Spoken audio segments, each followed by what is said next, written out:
artificial intelligence is often described as the coming fourth industrial revolution, which will ultimately change all industries worldwide.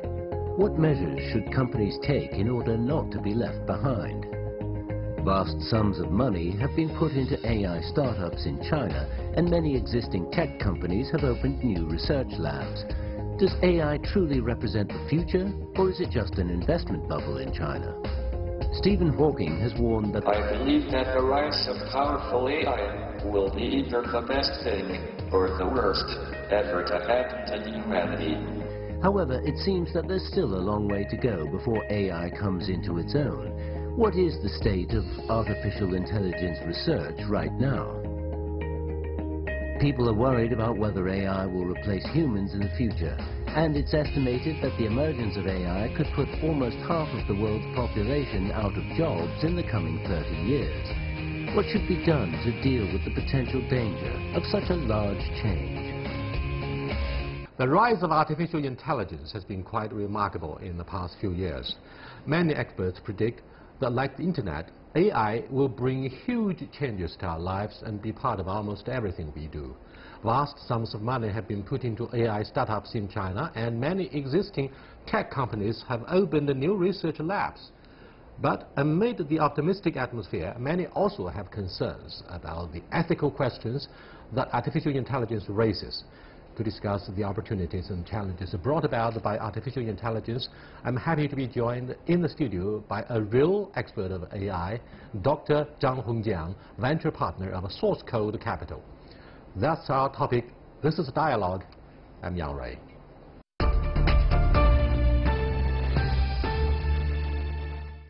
Welcome to Dialogue, Dr. Zhang Hongjiang. Politicians, lawmakers, scholars and netizens have all been talking about AI or artificial intelligence, but are you sure they mean much the same thing for the future of the Chinese economy? Well, I think the heat of this discussion on AI actually started when the DeepMind AlphaGo 1 first beat the human master in Go game, and ever since then, everybody started talking about that in the media, in the industry, and those who has worked in the field for many years and those who just come to the field. AI really brings in another huge opportunity that could open doors for many companies to make a difference, and also for traditional companies, for those companies that are already very successful in the internet and mobile internet area in particular. We're putting them new opportunities to improve their productivity, to generate new money-making, profit-making opportunities. So people view it, from different angles. Definitely, they will have different definitions, and they will see AI differently. But one thing for sure, everybody agree, AI is going to change our life in almost every aspect. AI could generate a China dream, or it could be the opposite. Because I have noticed a popular assumption in recent articles posted on the social media that the explosion of or explosive growth of science and technology in recent decades since the end of the Cold War has been the result of our humans losing control of the advanced technology or scientific research. Now, does that mean AI could be more about nightmare? I'm actually very optimistic, so I'm quite the opposite of that. But if you look back the past 500 years, when we started the Industrial Revolution over 20 years ago, people were so worried because ultimately Industrial Revolution will take away jobs that, in the agriculture field that have been there for 2,000 years. But what we see, yes, it was right. 90% or even more, 95% in the developed countries, agriculture jobs were taken away. But in return, Industrial Revolution brought in a lot more jobs in the cities, and more cities being built. So I would say, look at the last 50 years of IT revolution. how much it changed our life, our work, and how many job opportunities that created. AI will do the same. Will continue the IT revolution and bring it to a new level. I'm quite optimistic. For years, you've been a renowned expert of human brain studies. Now, first of all, we need to talk to each other instead of talking past each other about the clear definition of AI. In short, what is AI, or artificial intelligence? Well, we don't have to go to the exact academic definition of artificial intelligence, but what we have been doing, what we wanted to do in the AI field is to enable machines to acquire some level of intelligence that otherwise only human can have. Very much like in the past, when we build a machine, we hope that the machine will run faster and replace people in a lot of labor-intensive jobs. So here, what we want to do is to enable machine to have a certain level of intelligence to think fast in particular task and to calculate fast, to solve the more complex problems faster.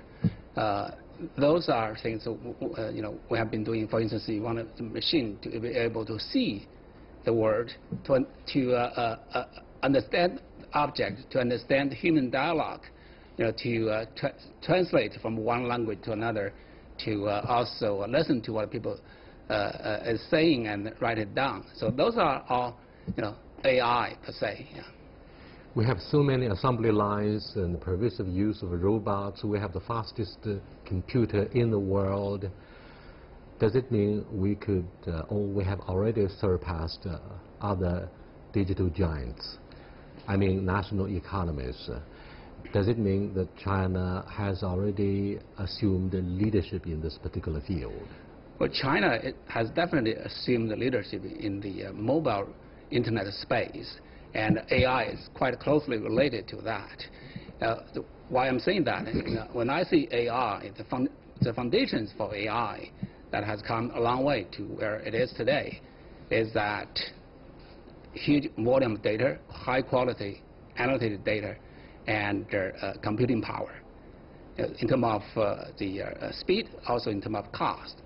And number three is the progress we have made in the last 10 years in deep learning algorithms. So the three, data, computing, and algorithms.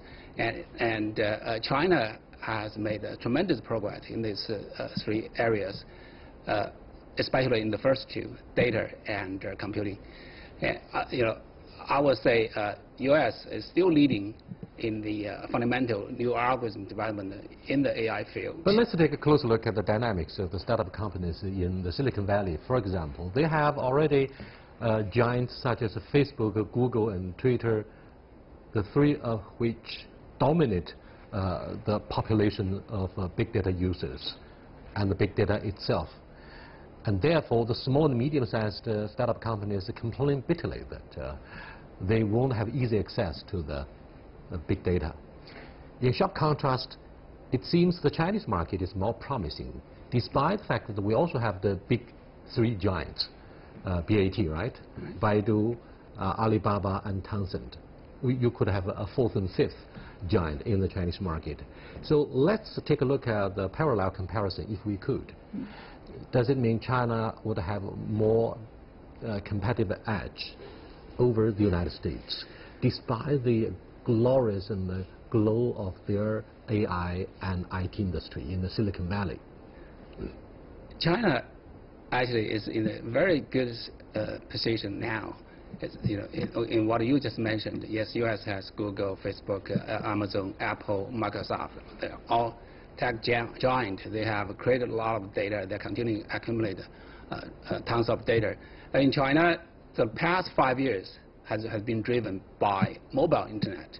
And yes, you have Tencent, you have Alibaba, you have Baidu. They have they have generated tons of data. They continue to accumulate tons of data, often very high quality.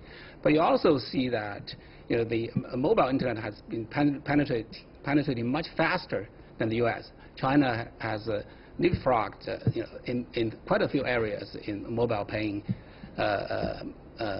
mobile and e-commerce, online e-commerce, payment. online payment, and also in that put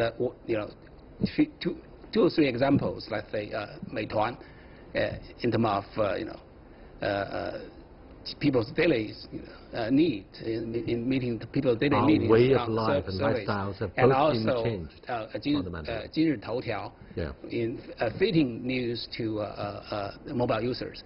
All those you suddenly realize the things has changed, or the time has changed from copy to China to innovate in China. Because the speed of innovation in application areas, I can see now also the speed of innovation in technology areas are picking up. So things moving much faster. When things moving faster, actually startup has the advantage. The startup, when we talk about startup, number one, you can think about fast moving. So I would say China definitely is in a better position when it comes to AI innovation, when it comes to new startups. So what about the imminent issue of greater urgency, the pool of talents?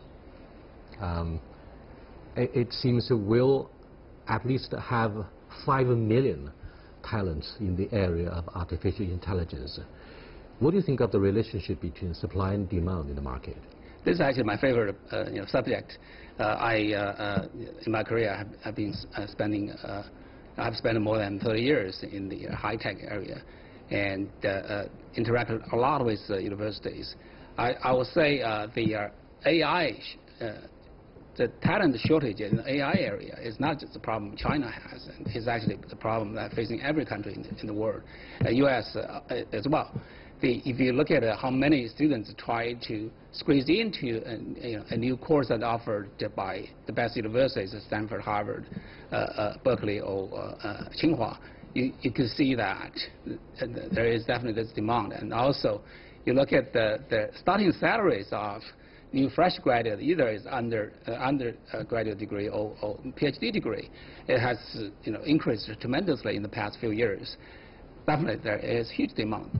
But on the other hand, China has the largest number of college graduates in the field of science and engineering.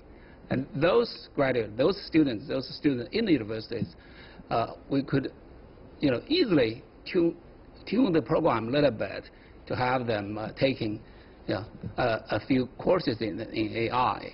And we shouldn't think about AI as just rocket science. AI, we should think that the way is a basic skill that we should offer to our engineering students. And China has that capability. I personally have been working on, together with a few companies, to help improve China's education, to produce more and better quality AI graduate. Thank you so much for the convincing and insightful comments on the future of AI in China. You are watching Dialogue with Dr. Zhang Hongjiang, venture partner of Source Code Capital. We'll be back in a short while. Stay with us, please.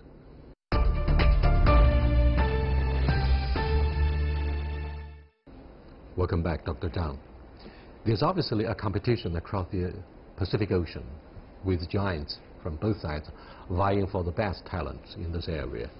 Now, what do you think of the salaries that American giants can easily offer in contrast with the Chinese side? If you ask people in their late 20s and early 30s what the most desirable thing they are looking for, is not a salary. Salary is definitely the factor, but it's the opportunity to grow, opportunity to make impact. Mm-hmm. That's the reason why we see a large number of U.S. trained Chinese nationals after they get a degree in PhD degree, after they worked in the U.S. Either in startups or in big giants. They're looking back and then looking for opportunities to work with Chinese giant, or look more often to looking for opportunities in the startups. You see a huge number of what we call returnees U.S. trend, very high quality talent. Hongjiang, you back. draw us a very rosy picture about the prospects of China's artificial intelligence. However, you may have underestimated their mixed feelings about some of the obstacles, for example, the firewalls that prevent users of the internet from having free access to big data in the West, for example. And because of the policy restrictions and our legitimate concerns on cyber sovereignty. But that's the official understanding of vulnerabilities that the internet might bring about. The younger generation would say, hey, I just want to enjoy as much latitude as possible in the cyberspace. Do you think China is ready to offer the younger generation of the AI users and competitors with the market conditions? This is actually a very good question. If you're looking back, the last 20 years, rapid improvement, rapid development in China's IT internet industry, and also the last 5 years, rapid development in the mobile internet space. We definitely benefit a lot from the opening up of China's market, and also from our connections with the outside world. And this is not only just technology exchange, but also ideas, way of thinking, business models. I would expect those will continue. And science discovery, innovation require an open environment. People can freely exchange ideas and exchange information. And I also think that the younger generation grow up in the internet era and in the open environment. They have that desire as well. And this is essential for us to continue to develop our economy, develop new high tech, especially in the AI area. We still need to learn from U.S., from those best universities, best mind in the rest of the world, and to bring their ideas back to China. So on the other hand, I see the younger generation, I see the government to become more and more confident, so that I will see the environment will continue to improve. We hope it's more about the new realities than wishful thinking, to get rid of the obstacles, to lay groundwork for the success of China's AI because of the global competitions that are gaining momentum, not necessarily quite in favor of China. You once proclaimed that AI is a stepping stone for China to lead the world. Why are you so confident about China's AI industries? It might be a follow-up question on your optimism and confidence. As I mentioned earlier, there are three fundamental factors that has led AI to where it is today: data, computing power, and new algorithms. China has, I would say, the largest scale of mobile internet data that will help to train the better algorithms in terms of solving application problems, in terms of driving new algorithm development. And also China has large, I would say, largest base for mobile devices. The computing power is there. And we mentioned earlier, if you look at supercomputing, if you look at the cloud computing facilities in China, it's also huge. So those two we are already the world leader. And another one is talking about algorithms. The third one is algorithm. What is really behind algorithm? Talent. As I mentioned earlier, China has the largest number of engineering students in the university. And if you look at the report that Goldman published over a year ago on AI, it has two pictures, or two figures that I always remember, is on the number of papers published in the science journals worldwide that has a Chinese author. China overtake in terms of quantity U.S. in 2014. And also for paper in those field, AI field, that I mentioned, deep learning or deep neural network, that cited, the number of citation, if you look at the number of paper authors, China also overtook U.S. in 2014. So at least quantity-wise, China has its talent base. So you have the largest data set, you have the largest base of AI talent. Quality-wise, we still need to improve, but you first have the quantity. So with these two factors, I would say, China definitely will lead the world in the AI applications, and 5 to 10 years later, we'll also lead the world in new algorithm development. So I'm quite optimistic in that sense. Forward-looking attitude, or a kind of prediction for the future, certainly works for the sustainability of the Chinese economy. However, we wouldn't underestimate the real needs of labor-intensive industry or the real economy. Now, the emergence and prosperity of artificial intelligence are described as the fourth industrial revolution. Therefore, as I said earlier at the beginning of our discussion, it could be a nightmare, because the use of artificial intelligence may lead to the skyrocketing job unemployment. And so my question, to put it more simply, is who will be the winners and who will be the losers? We are afraid the low-income families will fall victim to the revolution. It's just like all past technology advancement. The new technology will improve productivity. It will eliminate or reduce jobs in certain areas. Industrial revolution eliminate more than 90% jobs in agriculture, and then the IT revolution also eliminated many jobs because it's introduced more higher productivity and more automation. But if looking back the last 50 years, the IT revolution generated more jobs than it eliminated. So could we say the same for AI? I would say all those repetitive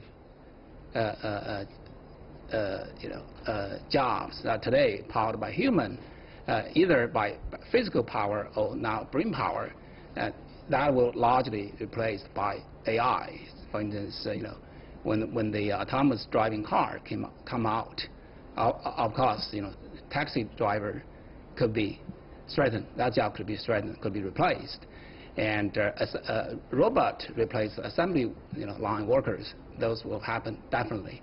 But in the service sector, in the healthcare sector, there could be more jobs created.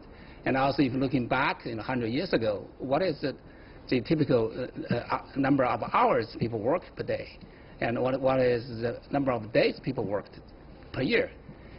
So I would say when the productivity improves, led by AI technology, there will be new jobs in the service sector that will be created, and also will reduce people's number of hours working per week and the number of days.